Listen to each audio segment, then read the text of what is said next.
Hey everybody, welcome back to Grace.exe. Listen, I have been making plenty of videos about Lutheranism and doing some sort of apologetics, be it my style, of course. But what I haven't talked about is my testimony and how I've got to be a Lutheran and be where I'm at. So that's actually what I want to go over today. Now, I have my notes over here. So if I look over here a lot, I have my second monitor, and I'm reading off of that because this is a lot for me to remember in one go that makes sense. So I want it all in a kind of chronological order here written down so I can just kind of read it off to you and it makes sense and I'm not just looping around like I normally do. So, to get started, man, I can't breathe. I didn't grow up deciding whether or not I believed in God. I didn't have a choice. I grew up inside the faith. And it wasn't something I visited or, experimented with. It was something I was placed into and could not leave. It was not a choice. My family was religious. And so I, of course, being a child, was forced into it. And I went from believing to rejecting and actively fighting against it and trying to get people to leave. And then I came back, but not nearly in the same way that I did, was in the first place.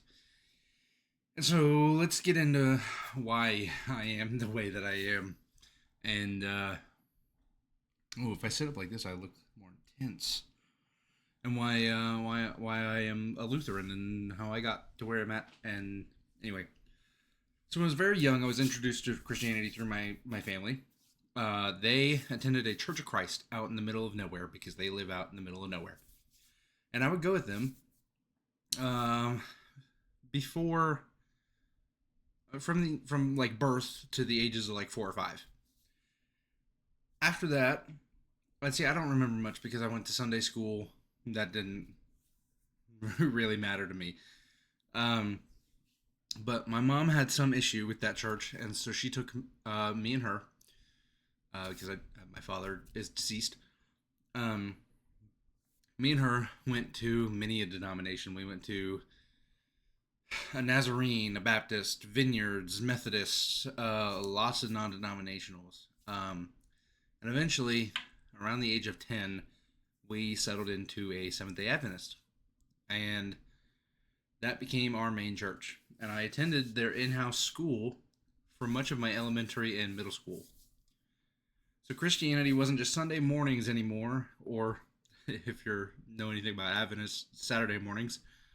It was school and daily life. It was like if I moved into a Catholic boarding school.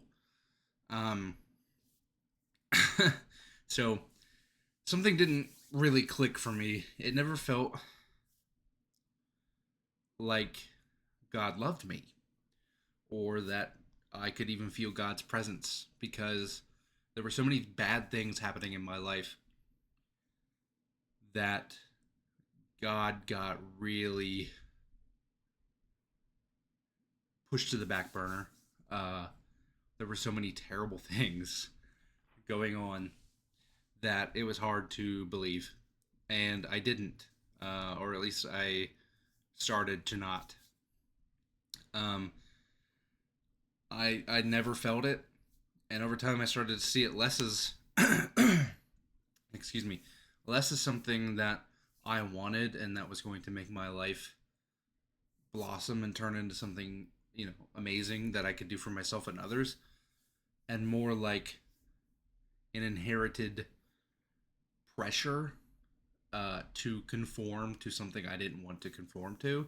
It felt like pressure to withhold a tradition that it didn't allow me to live a full life. It made me lead a constricted life. And I didn't want that. I saw that as a huge point of resentment. And I inevitably, at 14 or 15, we just stopped going to the church because My mom had a complicated relationship with some of the people there, and instead of getting over it, she just decided that we would move out of the church and stop attending, and not for any really particular reason. We just stopped going, and that was around 14 or 15, and I stopped going to that school. There was no big conflict or anything. Like I said, we just stopped, and the lack of going to that church and the immediate thoughts that I was having beforehand led me into what I turned into an agnostic. I was claiming I was an agnostic by the time I was 15. Not that I didn't want to say that there was nothing out there, because that was really grim, but I didn't have enough evidence to say that there was something out there. I wanted to be hopeful, but I also had to be realistic. And so I know there's a lot of people out there that can hold to being agnostic and, enjoy their own hopeful agnosticism. I'm sure I am not one of those people. I slippery sloped right into atheism. And at that point in my life, I didn't just doubt Christianity, I full on rejected it. And I debated, I argued, I tried to convince people that they were just inherently wrong. I also lived an incredibly nihilistic mindset. I was ready to die at any moment. I didn't care about anything. And life was just something that I could do whatever I wanted with, because at the end of the day, nothing mattered. I was going to die one way or another. It didn't matter how or when. And to be honest with you, I was actually hoping that the win would be sooner than later. That was a big part of my life for a long time, as I was just ready to go. And I wasn't really questioning. I mean, I was questioning belief, but at this point in my life, I wasn't really questioning belief. I was more just pushing away everything that had been pushed onto me in the first place, because it never had a chance to blossom or turn into anything. It was all forced onto me, and not in a good way. So after many, many years of that, I started to look around and reflect. And in reflecting, because of the life I had led, my personal life was not very put together. And my home life was falling apart. Actually, it had fell apart, and I was starting to build it back up. And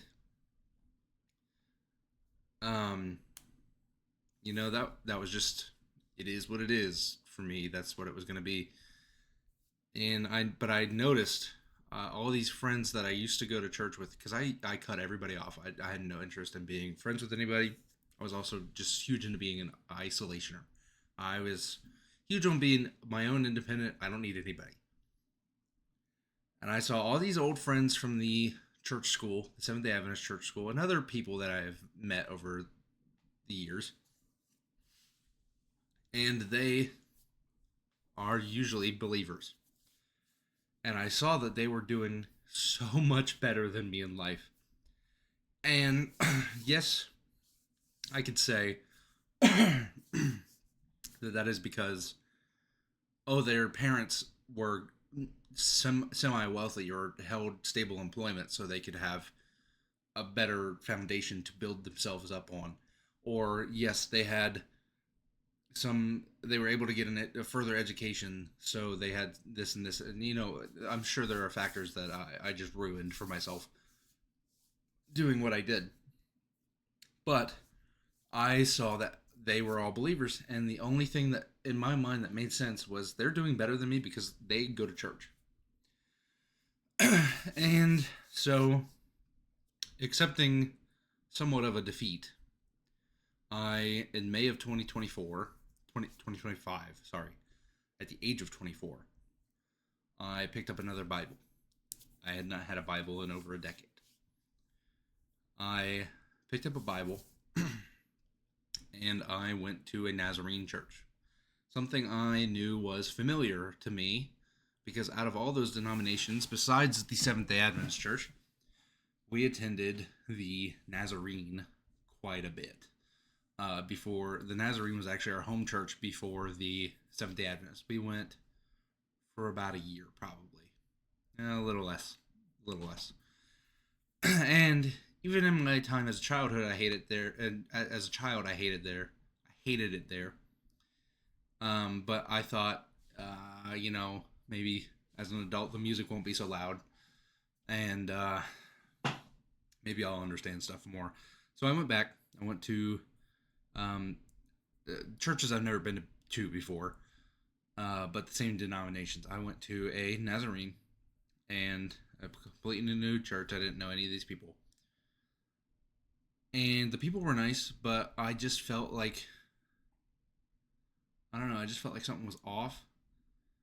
It felt like they were there to feel good and not to... This is not something I immediately picked up on either. I just want to say, when I went, I was waiting for the feel good myself. I was like, yes, give me the feel good. I need it. And I wasn't getting it. I only went twice before I left because I didn't like the music, and it just felt really, something felt off, but I didn't know what, and so I left. And I never returned. I went twice. And I came to the conclusion, again, that this is ridiculous and this is just not for me. I will never be a Christian. This is not my life. And life went on. And at the end of 2024, I was so cold-hearted again that one of my best friends, who I actually did go to school with at that Adventist school, but we were friends before that. He was an atheist at one point, like I was. But he got out of it. He found Christ, and he is a devout Christian. And that, I have to be honest with you, that made me mad. That made me incredibly mad. And so I had an idea. I was like, hey, man, what if we get a podcast together? And I debate you about Christian stuff. And he said yes. So we did. We debated Christian stuff. And I wanted to challenge his beliefs and really show him my perspective. And we did that. We had 7 or 8 episodes. We did them weekly. That tells you we did it for 2 months. And we would still probably be doing it, except for the fact that something unexpected happened. And instead of me seeing everything he was telling me as a big lie or fake, I was starting to understand it in ways that I had never understood it before, because he is very good at expressing things to me that I don't understand very well. And talking through the doubts, objections, and frustrations that I had after the podcast episodes with him, we would stay up and talk for 6, 7, 8 hours about things that were troubling me until he never shut them down. He would just walk me through his perspective. And it came very slowly and very skeptically and very humiliating. I did not want to change these beliefs. It felt like such a defeat. It felt like a loss beyond compare.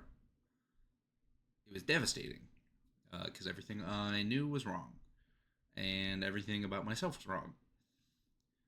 But slowly over time, I told him I don't think I could do the podcast anymore, because in our intro, He claimed to be a Christian and believed in God, and I claimed I couldn't, or I didn't believe in God, and that was turning into a lie because I do, and I did, and so I wasn't nearly as certain as in my rejection. So eventually, I found myself believing again. So we stopped the podcast, and we just started talking about Christian stuff, and it was still very loose. I got a new Bible, a translation I really liked, and I started studying.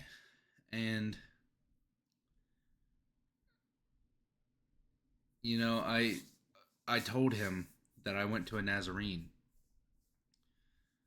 uh, less than a year prior to our podcasting, and I said I went, and this is where I said I didn't gain this foresight at the time. I didn't gain this knowledge at the time. It just came to me slowly, gradually.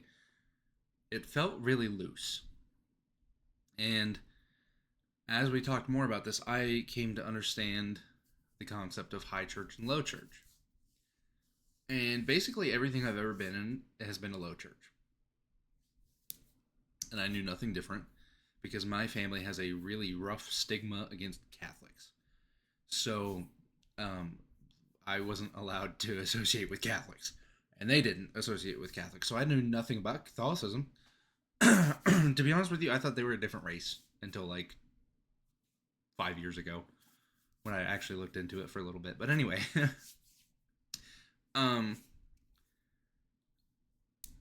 so when I told him that, he was explaining to me the difference between a high church and a low church, I said verbatim, I don't want to half-ass it. I want to whole-ass it.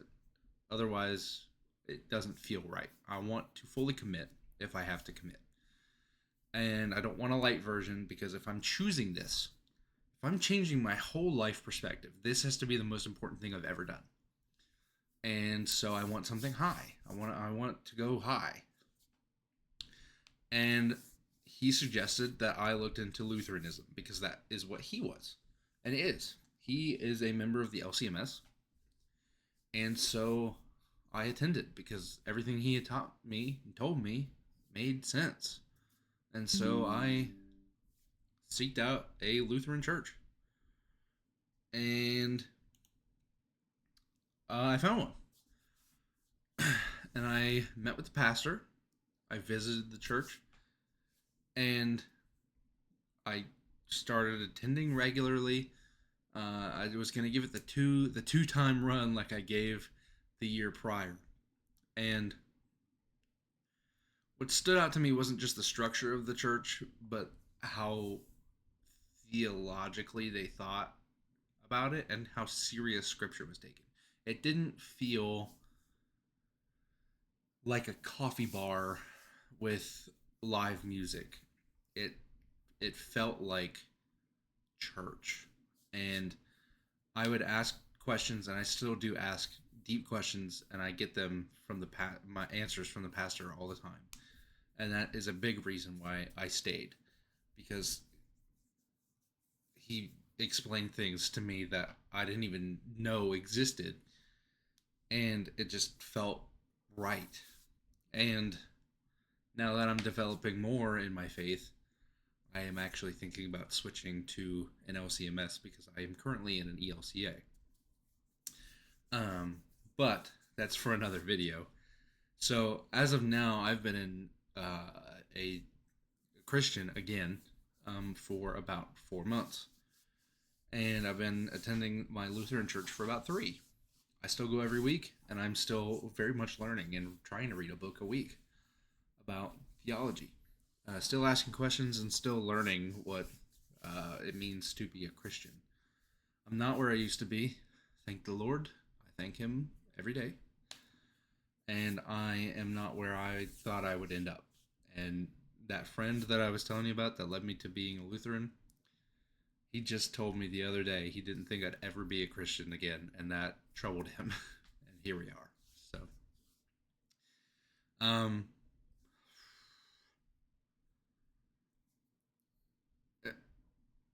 it's a long story, but really it's just interesting. I never thought I'd get back to this conclusion, and here I am, but I'm understanding it different this time. So I just wanted to kind of share that with you guys because I've been making so many theological videos and things like that, and I don't want to go further without explaining how I got to where I am. So thank you for watching, and see you in the next one.